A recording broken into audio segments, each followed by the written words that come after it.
오늘 우리에게 주신 하나님의 말씀은 신약성경 요한복음 16장 5절에서 15절까지 말씀입니다. 요한복음 16장 5절에서 15절 말씀 봉독하겠습니다.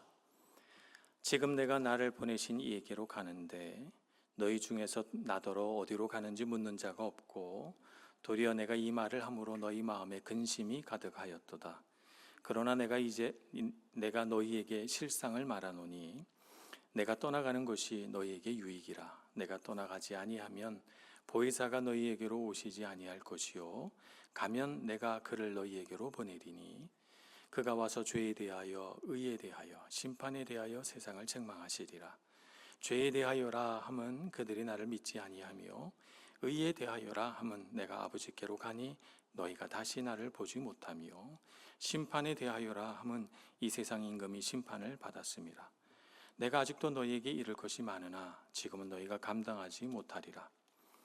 그러나 진리의 성령이 오시면 그가 너희를 모든 진리 가운데로 인도하시리니 그가 스스로 말하지 않고 오직 들은 것을 말하며 장래 일을 너희에게 알리시리라. 그가 내 영광을 나타내리니 내 것을 가지고 너희에게 알리시겠음이라. 무릇 아버지께 있는 것은 다 내 것이라. 그러므로 내가 말하기를 그가 내 것을 가지고 너희에게 알리시리라 하였노라. 아멘. 찬양. 사람은 본래 영적인 존재로 창조되었죠.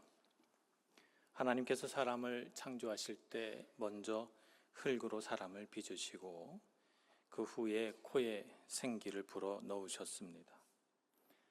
이 사실로 미뤄보건대 사람은 그 구성 요소가 흙으로 빚어진 육체를 구성하는 요소는 이 땅으로부터 왔고 그 사람을 살게 하는 그 안에 있는 생명은 하나님께로부터 왔다는 것을 알 수가 있습니다.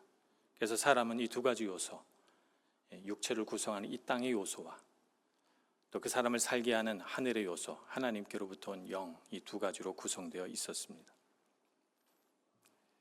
그래서 사람이 가장 사람다울 때, 그리고 사람이 모든 하나님이 지으신 피조물 가운데 가장 아름답고 멋질 때는 사람이 하나님이 불어넣으신 영으로 살 때입니다. 그럴 때 사람은 가장 아름다워요. 그러한 하나님께서 불어넣으신 영으로 우리는 하나님을 인식하고 하나님과 관계를 맺고 살아가죠. 그래서 하나님이 우리를 만드신 목적을 알고 그 안에 살아가니 이런 사람은 얼마나 아름답겠습니까? 그런데 사람이 죄를 짓고 난 후부터는 하나님과 관계가 멀어지고 사람은 더 이상 영으로 살지 않게 됩니다. 그는 영으로 살지 않고 육체로 삽니다. 육체로 산다는 건 무슨 뜻인가 하면 자기 생각과 자기 감정으로 산다는 뜻입니다. 자기 생각, 자기 감정이 되게 중요하기 때문에 또 그것이 옳다고 믿기 때문에 그것에 푹 빠져서 살아가는 것이죠. 내 생각이 옳다고 믿기 때문에 다른 사람들을 쉽게 판단하고 정죄합니다. 내 감정이 중요하기 때문에 다른 사람의 감정은 헤아리지 않고 자기 자신이 가장 불쌍하다고 생각하고 자신이 피해자라고 생각하면서 살아갑니다. 그런데 실상은 어떻습니까? 실상은 내 생각으로 다른 사람을 판단함으로써 그 사람을 아프게 만들고 자신의 감정에 빠져서 다른 사람의 감정에 무관심하고 무지하고 무능한 삶을 살고 있는 것입니다. 그래서 창세기 4장 23절 24절에 라멕이라고 하는 사람이 자신의 아내들, 2명의 아내를 거느리고 있었는데요, 그 아내들을 향하여 이렇게 노래를 부릅니다. 아다와 실라여 내 목소리를 들으라. 라멕의 아내들이여 내 말을 들으라. 나의 상처로 말미암아 내가 사람을 죽였고 나의 상함으로 말미암아 소년을 죽였도다. 가인을 위하여는 벌이 7배 1인데 라멕을 위하여는 벌이 77배 1이로다. 이 라멕이라는 사람은 자신에게 작은 상처를 준 사람에게 죽음의 복수를 실행한 가해자입니다. 그런데 가해자이면서도 자신의 상처와 상함이 더 중요하기 때문에 내가 피해자라고 주장하고 있습니다. 그래서 내가 피해자이기 때문에 나에게 벌을 줄 수 없다. 나를 해하면 77배나 벌을 받을 거다라고 주장합니다. 이런 라멕과 같은 자기 감정과 자기 생각에 빠져 만들어낸 수없이 많은 우리 인간관계의 문제들을 봅니다. 사람을 아프게 하고, 사람을 미워하게 하고, 사람을 억울하게 하고, 사람을 슬프게 하고, 사람을 절망하게 하는 수많은 문제들 말입니다. 사람은 그 문제를 해결할 능력도 지혜도 없습니다. 문제의 원인은 무엇입니까? 문제의 원인은 하나님께서 주신 영으로 살지 않는다는 거예요. 하나님께서 주신 영으로 살지 않고 자기 육신으로 살기 때문에 문제가 되는 것입니다. 하나님이 창조하신 원래의 모습, 우리 코에 불어넣으신 그 영으로 사는 방법은 한 가지밖에 없습니다. 그것은 하나님 앞에서 우리의 영이 회복되는 길이죠. 하나님께서는 일찍이 하나님의 사람들을 택하셔서 그 사람을 통하여 율법의 말씀을 주심으로 우리 영을 회복시키시려고 하셨고, 선지자들을 때마다 보내셔서 그 시대마다 하나님의 영으로 회복될 수 있는 기회를 주셨습니다. 하나님의 말씀과 선지자들의 가르침을 통해서 자신에게 몰입되어 있었던 그 생각과 감정에서 빠져나와서 하나님의 관점으로 자신의 삶을 바라보고 하나님의 영으로 살아갈 수 있도록 하나님께서 참 많이 애쓰셨죠. 그런데 이스라엘 백성들은 결국 그 영이 회복되지 못했습니다. 그들은 결국 바벨론의 포로로 사로잡혀 가서 그 땅에서 그제서야 비로소 하나님께서 그들을 버리셨다는 것이 얼마나 그들에게 큰 충격이고 무시무시한 고난인지 그들은 알게 되고, 그래서 탄식하며 부르짖게 됩니다. 바로 이때 바벨론에서 부르심 받은 선지자가 있었습니다. 에스겔이라고 하는 선지자입니다. 하나님께서는 이스라엘의 부르짖음을 들으시고 이 에스겔 선지자에게 하나님의 응답을 알려주십니다. 에스겔 37장입니다. 하나님의 영을 잃어버린 백성에게 하나님의 영을 다시 불어 넣으시겠다라고 하는 하나님의 재창조에 대한 환상입니다. 마른 뼈가 가득한 골짜기로 에스겔을 데려간 하나님은 에스겔에게 이 뼈들이 능히 살겠느냐고 물으십니다. 당황한 에스겔 선지자가 하나님만 아십니다 라고 대답하자 그 뼈들에게 살아나라 이렇게 명령하십니다. 뼈들이 살아나서 뼈들이 다 이렇게 맞추어져 서고 그 위에 힘줄도 살도 가죽도 덮여 있으나 그곳에 그 안에 생기가 없는 것을 보십니다. 에스겔 37장 8절 9절입니다. 내가 또 보니 그 뼈에 힘줄이 생기고 살이 오르며 그 위에 가죽이 덮이나 그 속에 생기는 없더라. 또 내게 이르시되 인자야 너는 생기를 향하여 대언하라. 생기에게 대언하여 이르기를 주 여호와께서 이같이 말씀하시기를 생기야 사방에서부터 와서 이 죽임을 당한 자에게 불어서 살아나게 하라 하셨다 하라. 여기서 생기라고 번역된 히브리 말은 영이라고 번역된 히브리 말과 같은 단어입니다. 우리는 문맥에 따라서 생기로도 번역하고 영으로도 번역하지만 히브리어로는 하나, 루아흐라고 하는 단어입니다.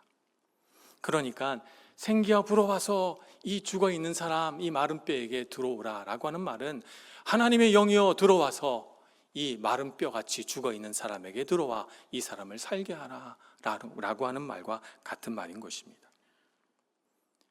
하나님의 영이 없으면 뼈와 살이 있어도 살아있는 사람이 아니었던 것입니다. 하나님의 영이 그 속에 들어가자 그 뼈들은 하나님의 사람이 되어 살아있는 사람이 되어 하나님의 큰 군대가 됩니다. 에스겔의 환상과 같이 우리 안에도 하나님의 영이 가득하기를 소망합니다. 하나님의 영으로 사는 사람 되기를 소망합니다.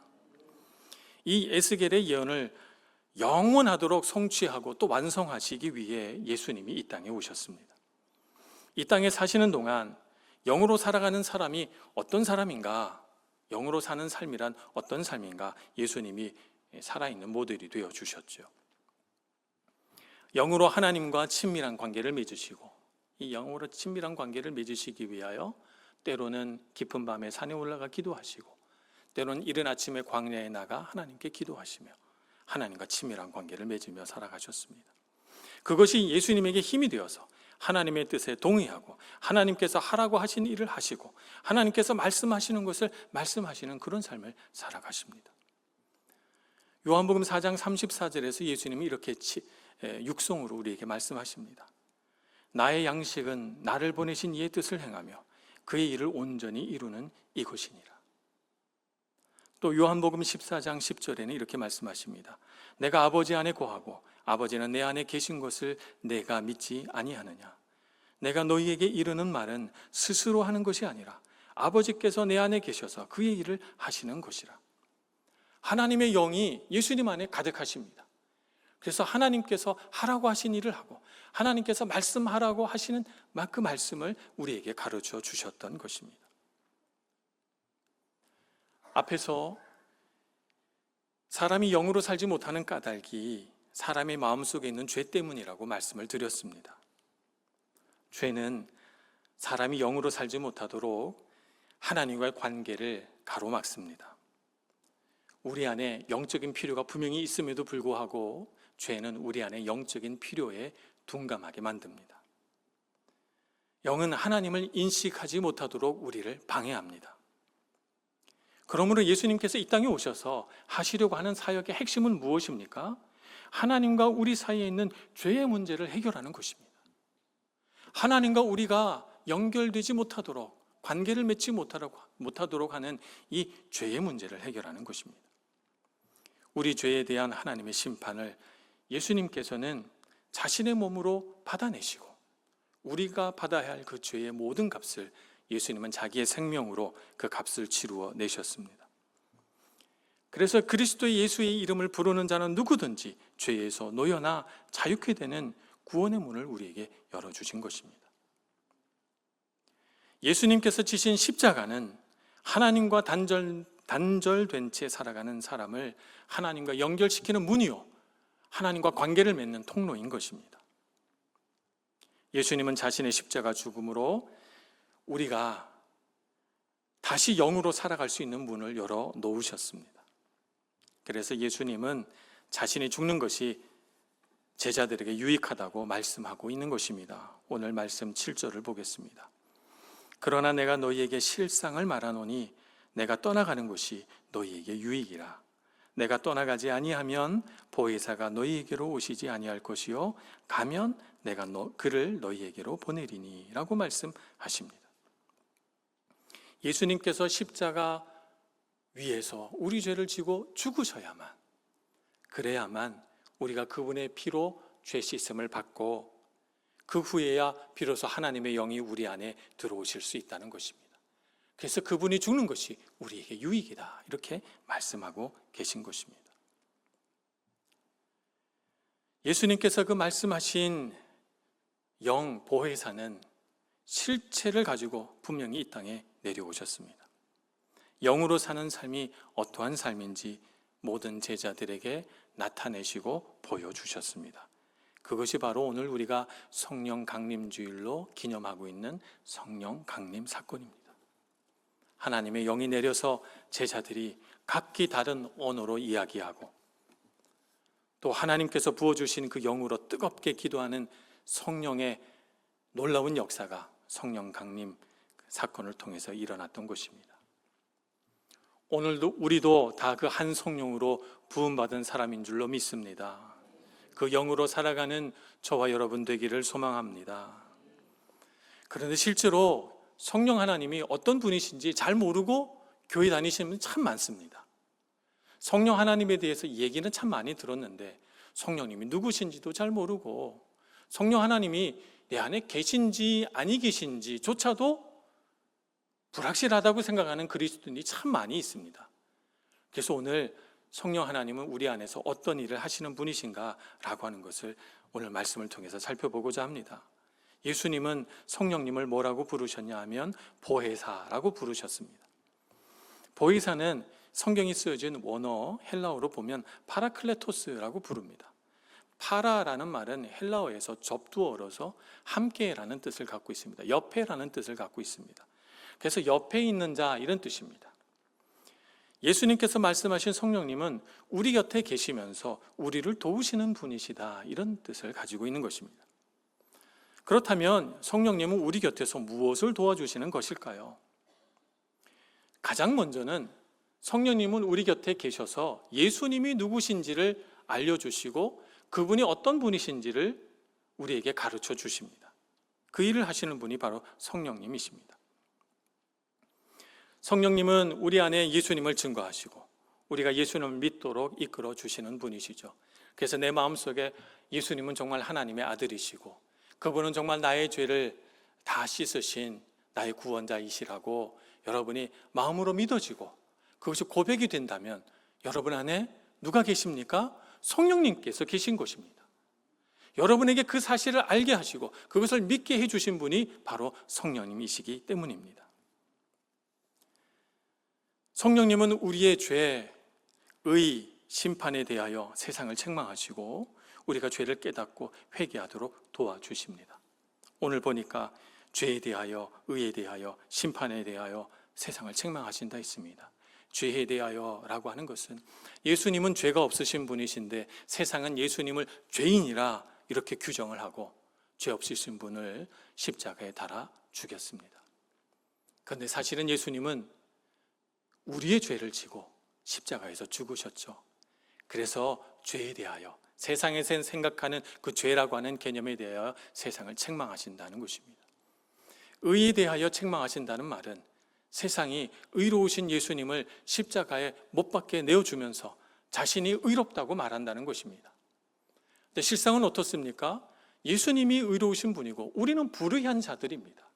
그런데도 우리는 자신이 의롭다고 말하고 의로운 줄 착각하며 살아가고 있다는 것이죠. 그래서 의에 대하여 책망하십니다. 심판에 대하여도 마찬가지입니다. 예수님을 재판정에 세우고 예수님에 대하여 죄인이냐 아니냐 재판을 했습니다만 실제로는 재판석에 앉으실 분은 누구십니까? 예수님이시고 마지막 날 예수님은 우리 모든 인간을 앞에 앉혀놓으시고 우리를 향하여 재판하실 심판자이십니다. 그래서 세상의 재판에 대하여 예수님은 책망하신다라고 말씀하고 있는 것입니다. 바로 이러한 예수님이 하신 일들에 대한 것에 대하여 성령님이 우리를 가르쳐 주십니다. 우리가 이 사실을 깨닫고 불의한 자요 심판받을 자인 우리가 감히 의롭고 죄 없으신 예수님을 재판하고 십자가에 넘겨주어 죄인이라고 못 박았구나 하는 사실을 깨닫고 바로 제가 그 죄인입니다. 주님 앞에 무릎 꿇고 회개하도록 도우시는 분이 누구십니까? 바로 성령님이십니다. 그러니 내 안에서 탄식이 터져 나와서 주여 나는 죄인이로소이다 라고 눈물이 흐르거든 그것은 내가 흘리는 눈물이 아니라 성령께서 내 안에 계셔서 나의 안에서 역사하심으로 일어난 성령의 역사라는 사실을 잊지 마셔야 되겠습니다. 성령님은 어떤 분이십니까?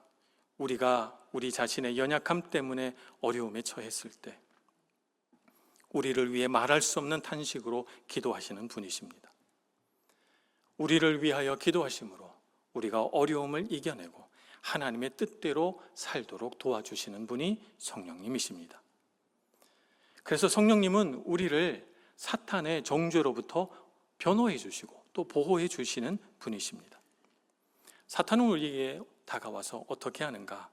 우리에게 죄책감을 심고 우리가 한 작은 잘못이라도 우리 안에 계속해서 죄책감을 줌으로써 우리 자신을 부끄럽게 여기도록 만듭니다. 그러나 성령님은 우리가 하나님의 자녀인 것을 알게 해주시고 그것을 통하여 죄책감에서 해방되어 하나님의 자녀라는 높은 자존감 안에서 살아가도록 해주십니다. 내 안에 있는 모든 죄는 주님께서 다 씻으셨다. 그리스도 예수 안에서 나는 하나님의 아들이요 딸이다 라고 하는 자존감 말입니다. 로마서 8장 16절에 이렇게 말씀합니다. 성령이 친히 우리의 영과 더불어 우리가 하나님의 자녀인 것을 증언하시나니. 그래서 전에는 우리가 종의 영을 받았기 때문에 하나님 앞에서 늘 죄책감으로 슬퍼하며 기도했지만 이제 우리는 양자의 영, 하나님의 자녀라고 하는 일컬음을 받을 수 있도록 성령께서 영으로 우리 안에 계시기 때문에 우리는 하나님을 어떻게 부릅니까? 아빠, 아버지라고 부릅니다. 친밀한 이름, 우리도 아버지를 친밀하게 아빠라고 부르듯이 히브리 사람도 아버지를 아빠라고 부릅니다. 그렇게 부를 수 있게 해주셨다는 것입니다. 성령님은 우리 안에 거하셔서 우리가 죄를 멀리하고 하나님의 뜻대로 살아갈 수 있도록 도와주십니다. 그리스도의 성품을 사모하고 그 성품을 닮아가도록 변화시켜 주시죠. 그래서 성령 안에서 계속 살아가면 우리 삶에 어떤 일이 생깁니까? 열매가 맺힙니다.